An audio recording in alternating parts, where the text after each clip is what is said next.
नमस्कार दोस्तों, Sandeep Chaudhary YouTube channel पे स्वागत है। मैं इस वीडियो सीरीज़ में आरबीएससी की क्लास 9 से 12 राजस्थान बोर्ड की बुक आप यहाँ पे कवर करवाने की कोशिश कर रहा हूँ, जिसमें अपन ने 9th क्लास की बुक शुरू की थी राजस्थान में स्वाधीनता आंदोलन। उसके अपन 2 चैप्टर कंप्लीट कर चुके हैं। तीसरे चैप्टर का भी फर्स्ट पार्ट कंप्लीट हो चुका है। सेकंड पार्ट सीरीज़ में अपन राजस्थान के प्रमुख किसान आंदोलन में हल्का सा ब्रीफ ओवरव्यू ले लेते हैं, जो अपन ने पीछे कवर कर लिया है उनके बारे में। बिजोलिया आंदोलन के बारे में अपन ऑलरेडी पढ़ चुके हैं। फिर इसके अलावा अगले अपन बिजोलिया आंदोलन के पश्चात अपन ने पढ़ा था भेंगू किसान आंदोलन, जो मेवाड़ में 1921 में हुआ था। फिर भरतपुर किसान आंदोलन, फिर मेव किसान आंदोलन, फिर अलवर किसान आंदोलन एवं नींबूचढ़ा हत्याकांड 1921 से 25 पढ़ा था। और बूंदी राज्य में किसान आंदोलन पढ़ा था अपन ने। और आगे हम जयपुर राज्य में किसान आंदोलन और मारवाड़ किसान आंदोलन, बीकानेर किसान आंदोलन कवर करेंगे। तो चलो दोस्तों शुरू करते हैं। इस वीडियो सीरीज़ में अपन ने पिछले कवर किया है, वहाँ से स्टार्ट करते हैं। बूंदी राज्य में किसान आंदोलन। बिजोलिया और बेंगू के किसानों के समान बूंदी राज्य के किसानों को भी अनेक प्रकार की लागें 25 और बेगार तथा ऊंची दरों पर लगान की रकम देनी पड़ रही थी। बिजोलिया और बेंगू के किसानों के आंदोलन से वे अत्यधिक प्रभावित हुए। परिणामतः अप्रैल 1922 में बिजोलिया की सीमा से जुड़े बूंदी राज्य के बरड़ क्षेत्र के किसानों ने बूंदी प्रशासन के विरुद्ध आंदोलन आरंभ कर दिया। इस आंदोलन का नेतृत्व राजस्थान सेवा संघ के कर्मठ कार्यकर्ता नेनूराम के हाथों में था। तो दोस्तों, नेनूराम एक जो कार्यकर्ता थे, उनके नेतृत्व में बूंदी राज्य किसान आंदोलन शुरू हुआ था। बूंदी राज्य ने इन किसानों पर अत्याचार आरंभ कर दिए।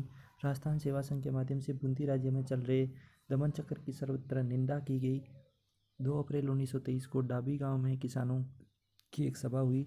सभा में एकत्रित किसानों की भीड़ पर पुलिस ने निष्ठुरता से लाठी प्रहार किया और गोलियां चलाई, जिसके परिणाम स्वरूप नानक भील और देवलाल गुजर शहीद हो गए। ये दोनों इंपॉर्टेंट नाम है दोस्तों, नानक भील और देवलाल गुजर। बूंदी राज्य की इस घटना की सर्वत्र निंदा की गई। बूंदी सरकार ने किसानों की कुछ शिकायतों का निवारण किया और लाग बाग और बेगार में कुछ रियायतें दी। किसान आंदोलनकारी राज्य की ओर से दी गई रियायतों से पूर्णतः संतुष्ट तो नहीं थे, परंतु वे अपने आंदोलन को आगे चलाने की स्थिति में भी नहीं थे, क्योंकि अब उन्हें राजस्थान सेवा संघ से मार्गदर्शन मिलना बंद हो गया था। 1923 ईस्वी के अंत तक आंदोलन प्राय समाप्त हो गया। 1926 में एक बार फिर बरड़ क्षेत्र में आंदोलन का दौर चालू हुआ। 5 अक्टूबर 1936 को हिंडोली में स्थित हुंडेश्वर महादेव के मंदिर में 90 गांवों के गुज्जर मीणा किसानों ने के 500 प्रतिनिधियों का एक विराट सम्मेलन हुआ, जहां उन्होंने एक मांग पत्र तैयार किया और उसे सरकार को प्रेषित किया। सरकार ने उनकी मांगों पर ध्यान नहीं दिया। किसानों ने राज्य के विरुद्ध आंदोलन छेड़ दिया, जो लंबे समय तक चला। अंततः सरकार ने चराई करों में कुछ छूट दी और युद्ध ऋण की वसूली में सख्ती का प्रयोग बंद कर दिया। आंदोलन के समय जिन लोगों को गिरफ्तार किया गया, उन्हें छोड़ दिया गया। इस प्रकार बूंदी राज्य का आंदोलन समाप्त हो जाता है। अब जयपुर में किसान आंदोलन शुरू होता है दोस्तों। राजस्थान के अन्य राज्यों के किसानों की भांति जयपुर राज्य के किसानों की स्थिति भी बड़ी दयनीय थी। वे अपने शासकों के आतंक, अत्याचार और शोषण से उत्पीड़ित थे। जयपुर रियासत में किसान आंदोलन का मूल केंद्र राज्य के पश्चिम भाग में स्थित शेखावाटी, तोरावाटी, सांभर, सीकर और खेतड़ी के ठिकाने थे। किसान आंदोलन का श्री गणेश सीकर ठिकाने में हुआ था। 1922 ईस्वी में सीकर के नए राव राजा कल्याण सिंह ने भूमिकर में 25 से 50% की वृद्धि कर दी। 1922 में सीकर के नए राव राजा कल्याण सिंह ने भूमिकर में 25 से 50% की वृद्धि कर दी। उसने किसानों को आश्वासन दिया था कि अगले वर्ष उनसे ली जा रही लागों में छूट दे दी जाएगी। राव राजा जो था कल्याण सिंह ने अपने वचन का पालन नहीं किया। इससे किसान खिन्न हो गए और आंदोलन प्रारंभ कर दिया। रामनारायण चौधरी और हरि ब्रह्मचारी के सीकर आने से किसान आंदोलन को प्रोत्साहन मिला। रामनारायण चौधरी और हरि ब्रह्मचारी के सीकर आने से किसान आंदोलन को प्रोत्साहन मिला। सीकर आंदोलन की गूंज केंद्रीय असेंबली और ब्रिटेन के हाउस ऑफ कॉमन्स में उठी। ब्रिटिश सरकार ने राव राजा जो कल्याण सिंह था उसको सलाह दी कि वह अपने ठिकाने में नियमित रूप से भूमि बंदोबस्त की व्यवस्था करे। राव राजा ने ठिकाने में भूमि बंदोबस्त करवाने के पूर्व भूमि का सर्वेक्षण करवाया, जिसमें छोटी जरीब का उपयोग किया गया था। सीकर के राव राजा ने इजाफा के नाम पर बीघा भूमि पर 2 आने भूमि कर में वृद्धि कर दी। सीकर के राव राजा ने इजाफा के नाम पर बीघा भूमि पर 2 आना भूमि कर में वृद्धि कर दी।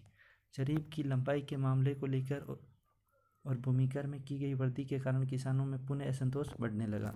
अक्टूबर 1925 में जाट सभा का बगड़ शेखावाटी में एक अधिवेशन आयोजित हुआ, जिसमें राज्य और जागीरदारों द्वारा जाटों पर किए जा रहे सामाजिक और आर्थिक शोषण के विरुद्ध अभियान चलाने संबंधी कार्यक्रम की रूपरेखा तैयार करने का निर्णय लिया गया।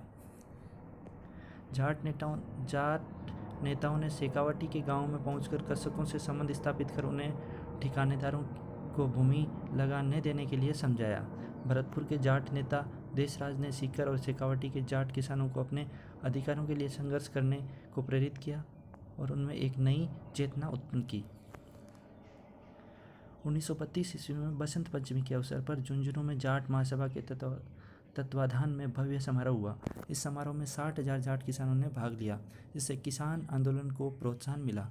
जाटों को संगठित करने के उद्देश्य से देशराज ने सितंबर 1933 में पलथाना में एक सभा का आयोजन किया, जिसमें सीकर में एक महायज्ञ करने का निर्णय लिया गया।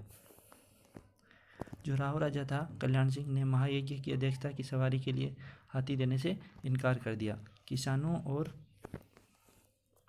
शासक के बीच तनाव उत्पन्न हो गया।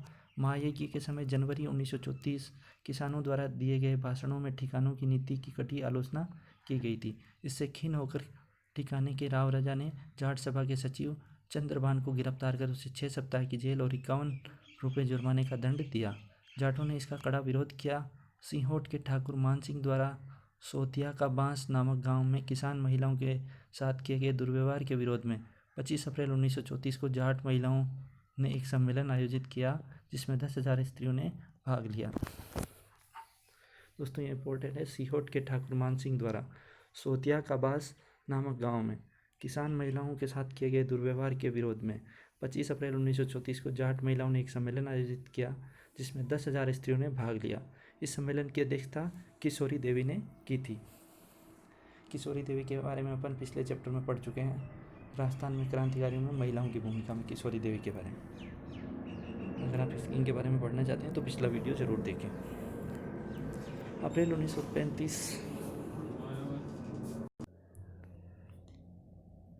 1935 में सीकर ठिकाने का राजस्व अधिकारी पुलिस की सहायता से कुदन ग्राम में भूमि लगान वसूल करने पहुंचा। उस समय जाट किसानों में हिंसा भड़क उठी। पुलिस ने गोली चला दी, जिससे 4 जाट मारे गए और 14 किसान घायल हुए। शहीद होने वाले किसान थे चेतराम टीकूराम। लगभग 175 जाट किसान गिरफ्तार कर लिए गए और इस हत्याकांड की गूंज ब्रिटिश संसद में भी सुनाई दी। इससे मजबूर होकर जयपुर के महाराजा को इस ओर ध्यान देना पड़ा। आतंककारी साधन अपनाने के बावजूद जाट आंदोलन को कुचला नहीं जा सका। अंततः सीकर ठिकाने को नियमित भूमि सर्वेक्षण तथा बंदोबस्त का कार्य आरंभ करना पड़ा तथा किसानों की कतिपय मांगों को स्वीकार करना पड़ा।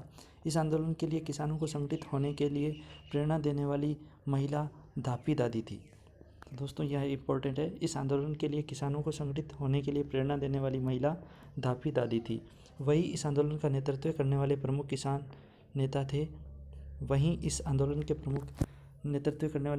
नेता थे। सरदार हरलाल सिंह, नेतराम, पृथ्वी सिंह, गोठड़ा, पन्ने सिंह, बाटड़ा नाऊ, हरू सिंह पलथाना, गोरू सिंह कटराथल, ईश्वर सिंह बेरुपुरा, लेखराम कसवाली आदि। इस बीच शेखावाटी के अन्य ठिकानों में भी जाट आंदोलन फैल गया। मार्च 1933 में खेतड़ी, ढूंढलोद, नवलगढ़, मंडावा, बिसाऊ, सूरजगढ़, हमीरवास, इस्माइलपुर, जखारा, मलसीसर, अलसीसर, पाटन आदि ठिकानों में भी जाटों ने भूमि कर देने से मना कर दिया। दोस्तों ये सभी शेखावाटी क्षेत्र के स्थानों के नाम हैं। 16 मई 1934 में हमीरवास के ठाकुर कल्याण सिंह के आदमियों ने हनुमानपुरा ग्राम के जाट किसानों के घरों में आग लगा दी, जिससे 33 घर जलकर राख हो गए। इस प्रकार ढूंढलोद के ठाकुर ने जयसिंहपुरा गांव के किसानों को आतंकित किया। उसके भाई हरनाथ सिंह ने शस्त्र व्यक्तियों के साथ किसानों पर लाठियां और तलवारों से वार कर जाट किसानों को घायल कर दिया। जागीरदारों की इन हरकतों से शेखावाटी के किसानों ने शस्त्र संगठित होकर उनका डटकर मुकाबला किया। शेखावाटी जाट किसान पंचायत की तरफ से 9 अक्टूबर 1934 को जयपुर महाराजा को मांग पत्र प्रेषित किया गया और प्रार्थना की कि जागीरदारों के आतंक से उन्हें मुक्त कराया जाए। शेखावाटी के नाजिम ने भी अपनी रिपोर्ट राज्य सरकार को प्रेषित की। नाजिम ने किसानों की शिकायतों की पुष्टि की और उनके समाधान के लिए सुझाव दिया। परिणामतः 1936 में ठिकानों में भूमि सर्वेक्षण और भूमि बंदोबस्त की प्रक्रिया प्रारंभ हुई, जिससे शेखावाटी और सीकर क्षेत्र में कुछ शांति हुई। सीकर व शेखावाटी के दीर्घकालीन किसान संघर्ष का अंत मार्च 1947 में जयपुर के हीरालाल शास्त्री के नेतृत्व में लोकप्रिय सरकार के गठन हो जाने के साथ ही हुआ। सीकर व शेखावाटी के दीर्घकालीन किसान संघर्ष का अंत मार्च 1947 में जयपुर में हीरालाल शास्त्री के नेतृत्व में लोकप्रिय सरकार के गठन हो जाने के साथ ही हुआ। राजस्व मंत्री टीकाराम पालीवाल ने गैर खालसा क्षेत्र में भूमि बंदोबस्त करवाने की व्यवस्था की। अगला था मारवाड़ किसान आंदोलन। जयपुर राज्य के शेखावाटी के जाट आंदोलन का प्रभाव मारवाड़ राज्य के डीडवाना और सांबर परगने तथा शेखावाटी से लगे क्षेत्रों के जाटों पर भी पड़ा। मई 1938 में मारवाड़ लोक परिषद की स्थापना हुई। मई 1938 में मारवाड़ लोक परिषद की स्थापना हुई। ये इंपॉर्टेंट है दोस्तों। मारवाड़ लोक परिषद ने किसानों की मांगों पर जोरदार समर्थन किया और सरकार की कड़ी आलोचना की। जागीरदारों ने किसान आंदोलन के लिए लोक परिषद के नेताओं को उत्तरदायी ठहराया और इसलिए उन्होंने परिषद के कार्यकर्ताओं के प्रति कड़ाई और पाशविक दृष्टिकोण अपनाया। 28 मार्च 1942 को लोक परिषद के कार्यकर्ताओं ने चंद्रावल गांव में उत्तरदायी शासन दिवस मनाने का निर्णय लिया। 28 मार्च 1942 को लोक परिषद के कार्यकर्ताओं ने चंद्रावल गांव में उत्तरदायी शासन दिवस मनाने का निर्णय लिया। चंद्रावल के ठाकुर ने मारवाड़ लोक परिषद के कार्यकर्ताओं को ऐसा करने के लिए रोकने हेतु अपने आदमी भेजे, जिन्होंने परिषद के कार्यकर्ताओं पर लाठी और तेज धार वाले हथियारों से प्रहार किया, जिससे 25 व्यक्तियों को गहरी चोटें आई। सोजत के मिठालाल और विजय शंकर, कंटालिया के मार्कंडेश्वर और हरिराम, चंद्रावल के रामसुख और चांदमल भयंकर रूप से घायल हुए। 13 मार्च 1947 को डाबड़ा डीडवाना परगने गांव की किसान सभा और लोक परिषद की ओर से एक किसान सम्मेलन बुलाया गया था। लोक परिषद के नेता मथुरादास माथुर, द्वारकादास पुरोहित, राधाकिशन बोहरा, किशनलाल साहा, नरसिंह कछावा, बंशीधर पुरोहित, हरिंद्र कुमार चौधरी, सियार चौपासनीवाला आदि भाग लेने डाबड़ा पहुँचे और वे स्थानीय नेता मोतीलाल चौधरी के निवास स्थान पर ठहरे। जागीरदारों ने पहले से ही किसान आंदोलन को न होने देने के लिए तैयारी कर ली थी। जैसे ही लोक परिषद के कार्यकर्ता व नेता वहां पहुंचे, उन्होंने मोतीलाल के घर पर लाठियां और तेज धार वाले हथियारों से धावा बोल दिया और नेताओं की नृशंसतापूर्ण पिटाई की। मोतीलाल की माता के पैर काट दिए गए, उनके पिता और भाई को मार दिया गया, उनकी पत्नी के मुख को विरूप कर दिया गया। गांव के चारों तरफ आतंक का वातावरण बन गया। डाबड़ा कांड की सर्वत्र निंदा की गई। तो दोस्तों, डाबड़ा कांड क्या था? 23 मार्च 1947 को डाबड़ा गांव की किसान सभा और लोक परिषद की ओर से एक किसान सम्मेलन बुलाया गया था, जिसको वहाँ के जागीरदार नहीं होने देना चाह रहे थे। फलस्वरूप उन्होंने मोतीलाल, जितने भी नेता थे लोक परिषद के, वो मोतीलाल के घर पे ठहरे थे, मोतीलाल चौधरी के घर पे। फलस्वरूप मोतीलाल चौधरी के घर पे अटैक कर दिया गया रात में ही, और इस प्रकार सभा को नहीं होने दिया गया, और इसी घटना को डाबड़ा कांड कहते हैं। बीकानेर किसान आंदोलन। बीकानेर राज्य में कुल 2917 गांव थे, जिसमें 1393 गांव जागीरी क्षेत्र में स्थित थे। सीमा से जुड़े सीकर क्षेत्र और शेखावाटी के जाट आंदोलनों का बीकानेर राज्य के जाट किसानों पर व्यापक रूप से प्रभाव पड़ा था। बीकानेर के अनेक जाट प्रतिनिधियों ने झुंझुनू में आयोजित अखिल भारतीय जाट महासभा के अधिवेशन में तथा सीकर में 20 से 29 जनवरी 1934 को विशाल जाट प्रजापति महायज्ञ में सक्रिय रूप से भाग लिया था। बीकानेर में अनेक जाट प्रतिनिधियों ने झुंझुनू में आयोजित अखिल भारतीय जाट महासभा के अधिवेशन तथा सीकर में 20 से 29 जनवरी 1934 को विशाल जाट प्रजापति महायज्ञ में सक्रिय रूप से भाग लिया था। इन घटनाओं के फलस्वरूप बीकानेर राज्य के जाटों में भी जागीरदारों के विरुद्ध आवाज़ उठाने का साहस उत्पन्न हुआ और उन्होंने राजनीतिक चेतना आई। उस समय बीकानेर राज्य के जागीरी क्षेत्र में 37 लागें विद्यमान थी। लागें मतलब अलग अलग प्रकार के कर। किसानों से जागीरदारी बेगार लेता था। 1937 में उदरासर के किसानों ने लाग बाग के विरुद्ध आवाज़ उठाई। बीकानेर में उदरासर गांव के किसानों ने 1937 में लाग बाग के विरुद्ध आवाज़ उठाई। उनका नेता जीवन चौधरी के आग्रह पर बीकानेर प्रजामंडल ने किसानों की शिकायतें राज्य सरकार के समक्ष रखी, किंतु इसका कोई परिणाम नहीं निकला। बीकानेर राज्य में किसान आंदोलन की श्रृंखला में दूधवा-खारा गांव चुरू के पास के आंदोलन का एक विशिष्ट स्थान है। पुलिस ने यहाँ खुलकर अत्याचार किया। किसान नेता हनुमान सिंह ने ठाकुर द्वारा किए जा रहे अत्याचारों के विरुद्ध आवाज़ उठाई। वह पहले भादरा में महाराजा शार्दुल सिंह से मिला और बाद में अनेक साथियों के साथ वह महाराजा से मिलने माउंट आबू पहुंचा। महाराजा ने कोई संतोषजनक उत्तर नहीं दिया। जब वह आबू से लौट रहा था तब रतनगढ़ में उसे पुलिस ने गिरफ्तार कर लिया। जून 1945 की घटना है ये। हनुमान सिंह पर देशद्रोह का मुकदमा चलाया गया और 5 वर्ष का कारावास भी दिया गया। उसने जेल में भूख हड़ताल की। स्वास्थ्य खराब हो जाने पर 10 अगस्त 1945 को हनुमान सिंह को जेल से मुक्त कर दिया गया। महाराजा ने उसे शांत करवाने के लिए 100 मुरब्बा जमीन गंगानगर क्षेत्र में देने का प्रलोभन दिया था, परंतु उसने इसे स्वीकार नहीं किया। जेल से मुक्त होकर भी वह लगातार संघर्ष करते रहे और 2 बार और जेल की यात्रा की। अंततः बीकानेर राज्य में लोकप्रिय सरकार की स्थापना हुई। तब उन्हें जेल से मुक्त किया गया 4 जनवरी 1948। यद्यपि दूधवा-खारा किसान आंदोलन सफल नहीं रहा, तथापि इससे राजनीतिक चेतना का संचार हुआ। किसानों में आत्मविश्वास जागृत हुआ। वह अब अत्याचारों के विरुद्ध आवाज़ उठाने लगे। 30 जून से 1 जुलाई 1946 को प्रजा परिषद ने रायसीनगर में एक राजनीतिक सभा का आयोजन किया। इस सभा पर पुलिस ने लाठियों से आक्रमण किया, जिससे अनेक कार्यकर्ता घायल हुए। उग्र भीड़ ने राजकीय विश्राम गृह को घेर लिया। भीड़ को हटाने के लिए पुलिस ने लाठियां चलाई, जिसके परिणाम स्वरूप बीरबल सिंह मारा गया। अखिल भारतीय देसी रियासत परिषद की ओर से हीरालाल शास्त्री, गोकुल भाई भट्ट और बीकानेर के रघुवर दयाल गोयल ने रायसीनगर कांड की समीक्षा की।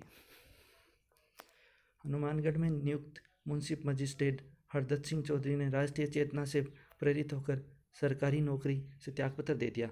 उसने प्रजा परिषद की सदस्यता स्वीकार कर ली।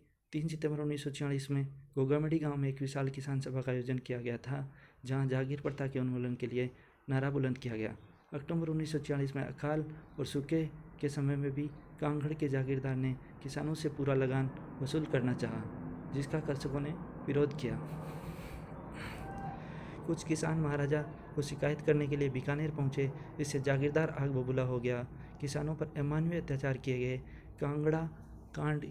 कांगड़ कांड की सर्वत्र निंदा की गई। अंततः यह संघर्ष 1948 में बीकानेर राज्य में लोकप्रिय मंत्रिमंडल का गठन होने के साथ ही समाप्त हो गया। बीकानेर के किसान आंदोलन के प्रमुख हस्ताक्षरकर्ताओं में एक कुंभा राम आर्य भी हैं, जिन्होंने परंपरागत लाग बाग बेगार को न देने का बिगुल बजाया। वे बीकानेर प्रजा परिषद से जुड़े रहे। कौन?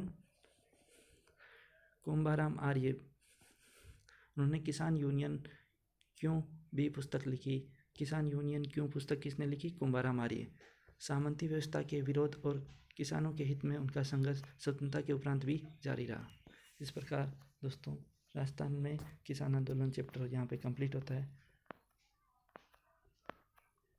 ज़रूर आप इस वीडियो को लाइक, सब्सक्राइब और शेयर करें, और आपका कोई सुझाव हो तो कमेंट बॉक्स में ज़रूर लिखें। मिलते हैं दोस्तों नेक्स्ट वीडियो में, तब तक के लिए धन्यवाद।